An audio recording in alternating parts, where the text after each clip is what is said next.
Good morning.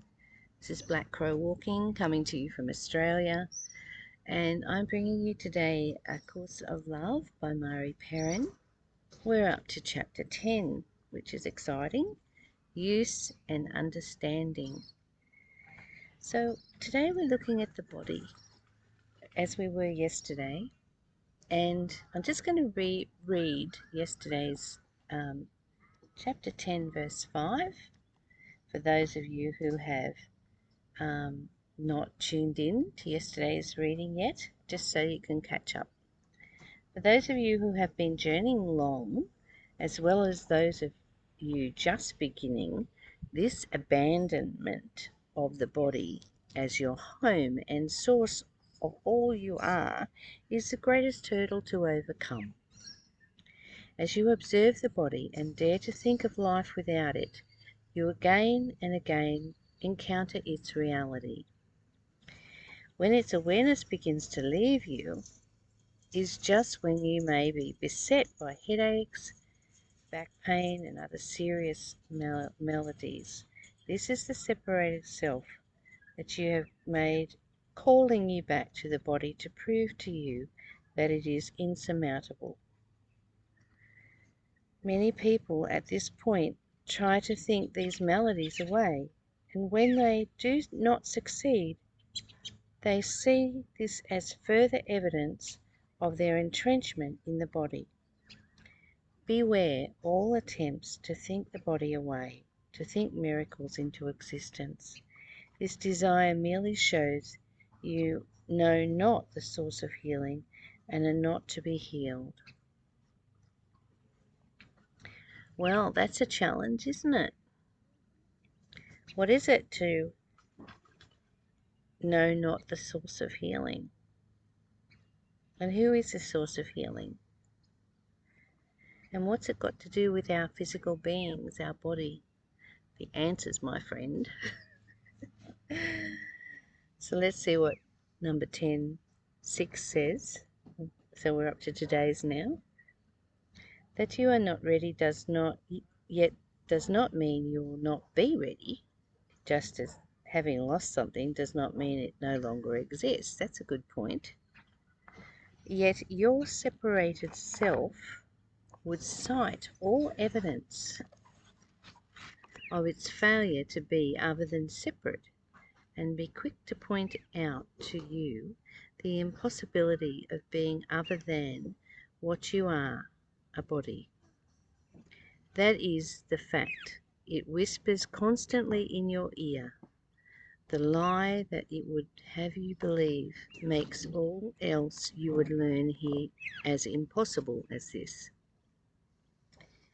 You listen to this voice because it has been your constant companion and teacher in your separation, not realizing that what it has taught you is to be separate. Be warned that it will constantly try to interfere as long as you place any merit in it, in what it tells you. Okay, so let's just do that again.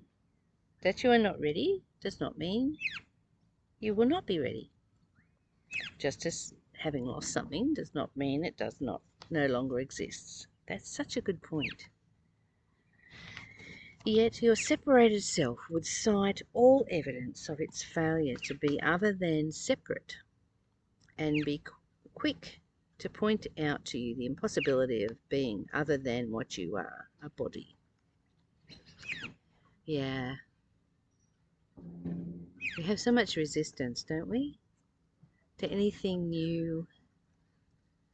We like to be in what we know or have known. And just the delight of being open to discovery that there is more and there's more and there's new and there's this and that.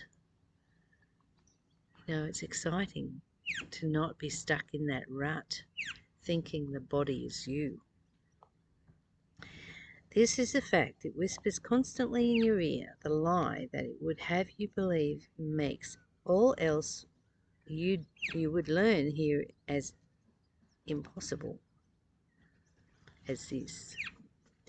You listen to this voice because it has been your constant companion and teacher in your separation, not realizing that what it has taught you is to be separate.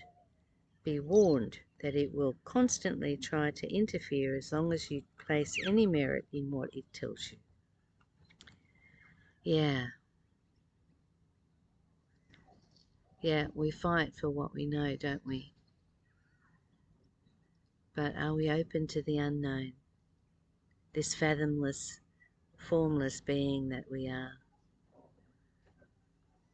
We fight to say, well, this is who I am. I'm a lawyer. I'm, a cleaner. I'm whatever. I'm a woman. I'm a mother. We fight to know. We fight to keep ourselves separate in those identities. And yet, what if we are all the same energy experiencing life in form?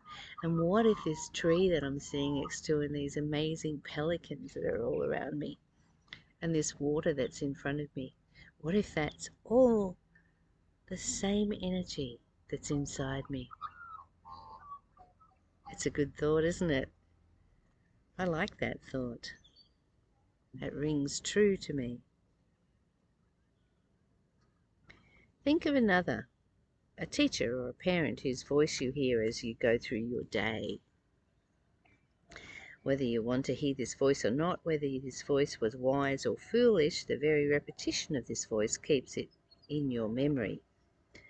This may be the voice that says, stand up straight, you're special. You will never amount to anything.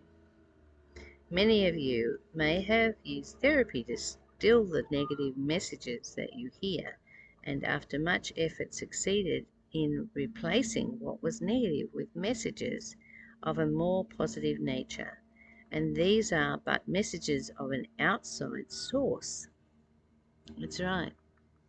My mother tried to get me to hang the clothes on the line her way, and I tried to get my daughter to hang the clothes on the line my way. And it's like, what is that? What is that? We've got so many rules and so many ways of doing things that are right. And we even try and infiltrate our friends sometimes with who we are, with what we believe. So many of you have used therapy to use the negative messages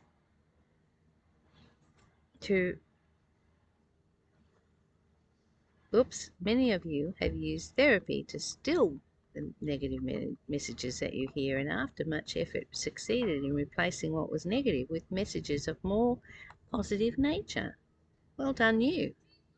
And these are but messages of an outside source.